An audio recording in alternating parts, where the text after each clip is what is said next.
Okay, now we're going to practice solving for x. So I have one step, two step, and then I have a three step over here, or actually just a multi-step. It's more than three steps. But one step is basically just get the x alone, and you always want x to be positive. So what I'm going to do is the opposite of everything and do it to both sides. So I'm going to subtract 5, so I'm left with x because these go away, and then 2 minus 5, you will get a negative 3, and x equals negative 3. If you ever want to check, you can always plug it back in and do 5 plus negative 3 equals 2, and 5 plus a negative 3 will be 2, and it does equal 2.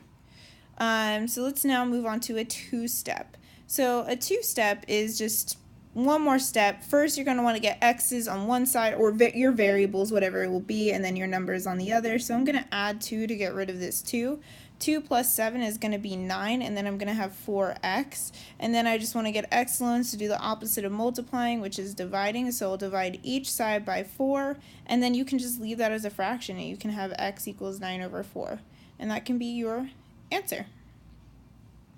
All right, lastly, the multi-step, probably the most challenging one. And first, what you're going to want to do is distribute any numbers and follow with the sign. So if a positive 15 is going to go to the 2x and negative 4. So I have 30x, and then I have minus going to be 60 plus 5 equals, again, the negative 6 to the 2x and to the 7. And since it's a negative, we want to watch out for those signs. So it's going to be a negative 12x minus 42, because the negative times a positive will be a negative. And so then we're just going to start condensing the sides if needed. For example, the 60 and the 5 can be combined, so that's going to give me 30x, and it's going to be a negative 55 equals negative 12x minus 42. Now what we're going to want to do is just move things around to get your variables on one side and your numbers on the other. So what I'll do is I'll add 55 to this side. So when I add 55,